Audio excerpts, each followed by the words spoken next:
Hey my friends, welcome back to a new video. We are back in the nature and I have a special message for you. I want to remind you, to remind yourself that there's nothing wrong with you.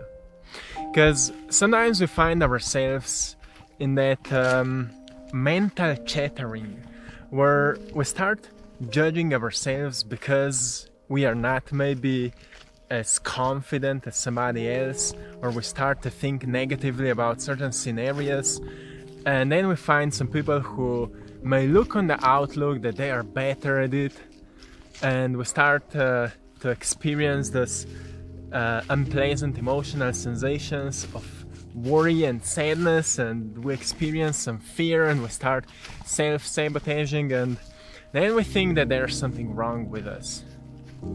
Have you noticed, my friends, that as soon as you stop judging yourself, you actually start accepting more of yourself? And the act of self-acceptance will lead us to a sense of liberation, to a sense of freedom. Because at some point we notice that we are exactly as we need to be. There's nothing wrong with us. There's nothing wrong with you. You are moving through challenges, so you would learn more about yourself. That's why I said in the yesterday's video that all your emotions are your greatest teachers. And what I mean by that, we're at such a beautiful place. All the colors right now, it's so beautiful. So what I mean by saying that emotions are your greatest teachers, it's actually something that we constantly need to be reminded of, because if we pay attention, when we feel negative emotions, we start judging ourselves, and at the same time we start running away from that, and we start grabbing some short-term distractions which can provide us certain satisfaction so we would feel better, and that's where we start suppressing everything that we describe as negative. But at the same time, when we are experiencing positive emotions, we may start to again look at ourselves as we are better than others, because our energy is still not in balance. And our energy is not in balance because we are not dealing with that. When we are sad, we are victims. When we are happy, we are all great. But the truth is that as much as you are celebrating greatness, you will be miserable when you're dealing with sadness or anything negative. So it doesn't mean that you shouldn't celebrate greatness. You should celebrate greatness, but also celebrate sadness. Learn to be grateful for what's happening. And it's hard to accept that, because we may hear a lot about gratitude, but it's so different than we've been taught. Like, gratitude comes from acceptance. We can't force gratitude. We can say, oh, I'm so grateful for this, but I still feel miserable. You can only surrender to gratitude. You can't force it.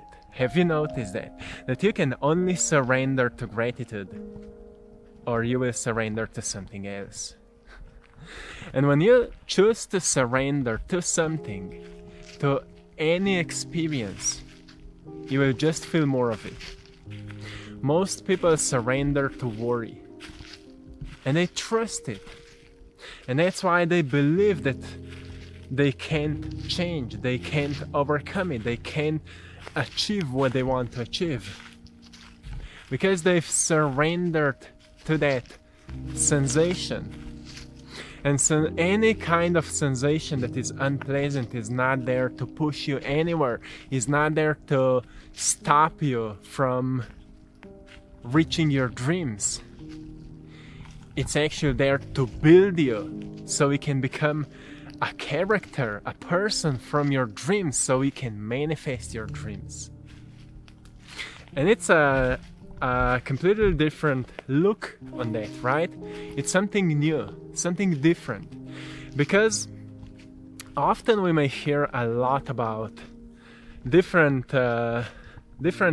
ways of how to improve ourselves. We may hear a lot about this, like how to be more grateful and you will feel better, how to be more productive so you will feel like you're actually working on something, how you should push yourself so you would not be stuck, so you would build discipline in your life, and it's all okay with that.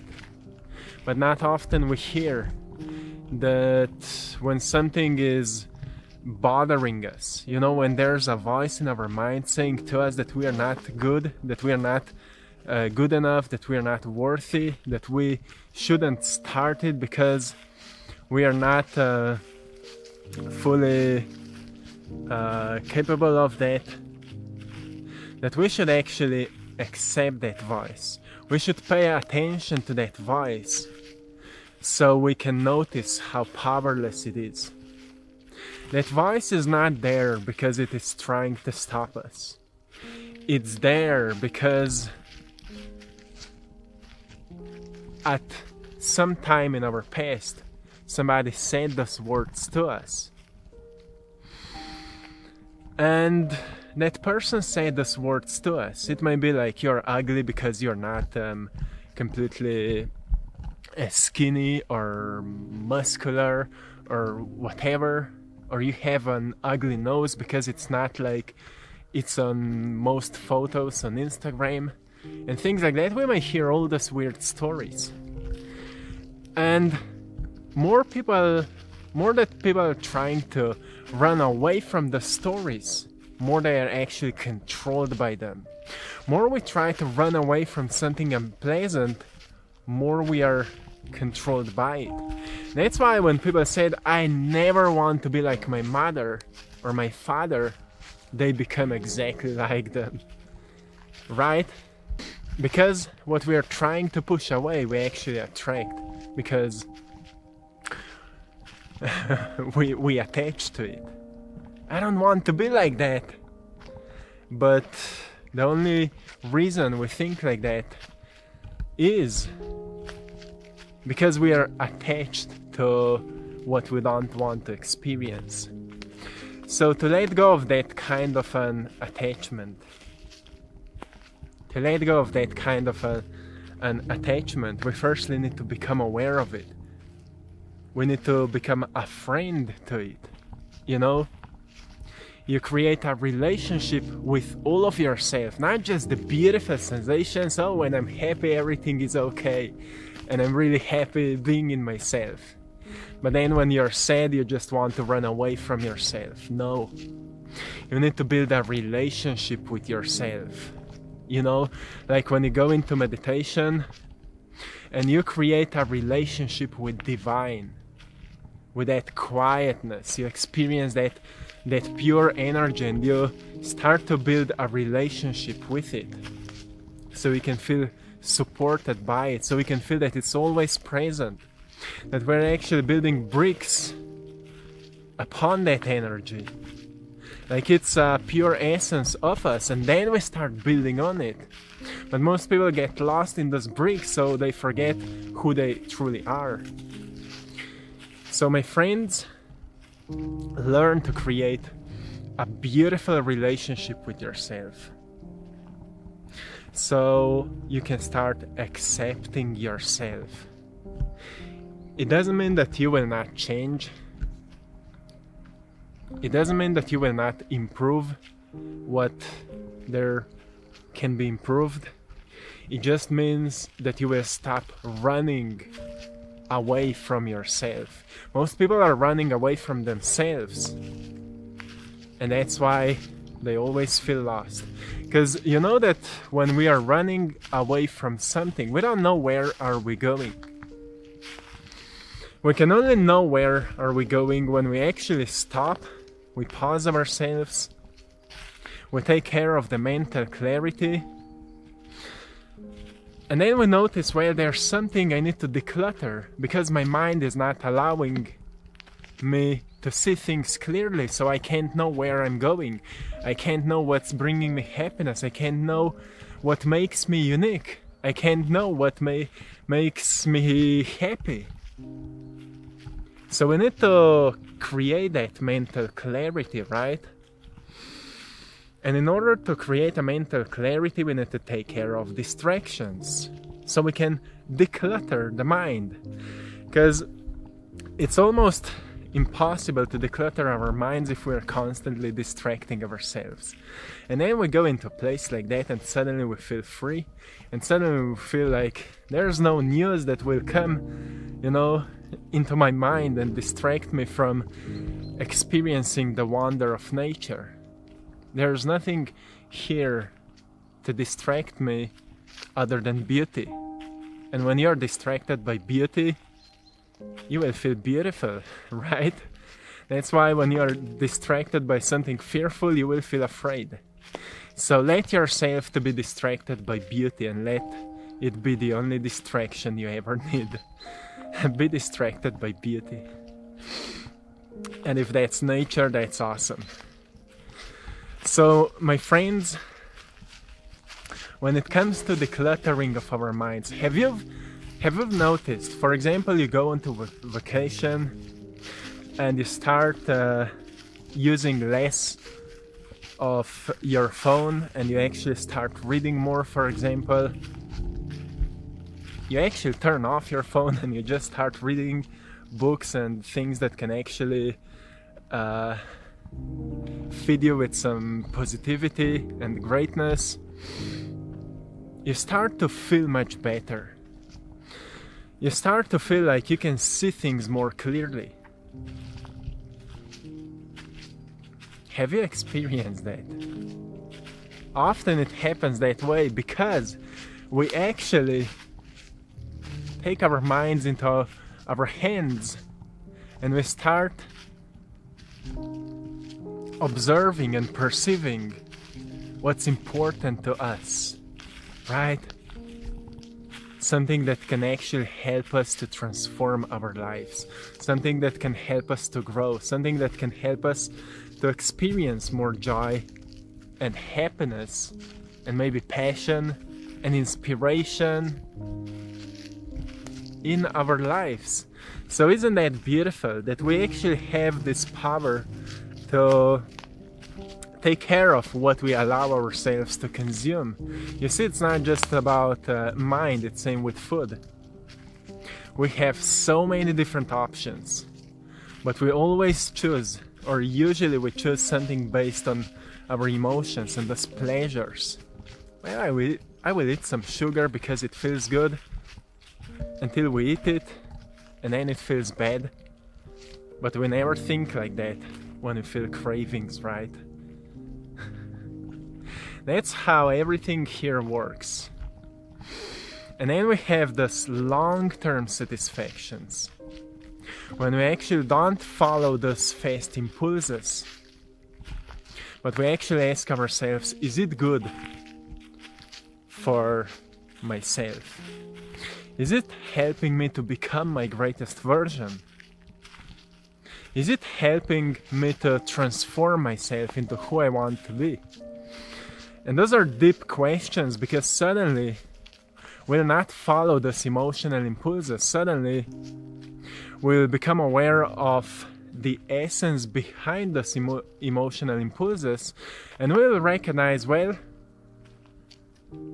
actually I can train my body to follow what I truly want to follow, to do what I truly want to do. I don't need to be a victim of those chemical sensations. No, I don't need that. If I choose that I will not be a victim of it, I will not be. And it may not be easy at the beginning, but that's how we start training ourselves. We start training our bodies like we train muscles or anything else. So you see, it's all about relationship, a relationship you have with yourself. Because something beautiful happens once we start building that kind of a relationship with ourselves. It's also much easier to create beautiful relationships with others, because not just that we become more honest with others, we also start to understand others much better. We become aware that, well, we are all suffering and we all have a power in our hands to end that suffering. And once we find out how to end the suffering for ourselves, we can actually give something helpful to somebody who's with us, right? And that's something beautiful to me, because we can actually help somebody without forcing them to change. Once we move through those powerful transformations, we stop forcing other people to change, because we understand how hard it is to actually make those changes. So rather than forcing others to change, we become aware that we need to be patient with them.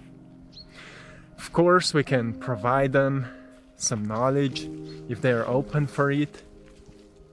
If not, nothing else, then if not, we can be compassionate with them. If not that, we can let go of them, and we'll see what will happen after it.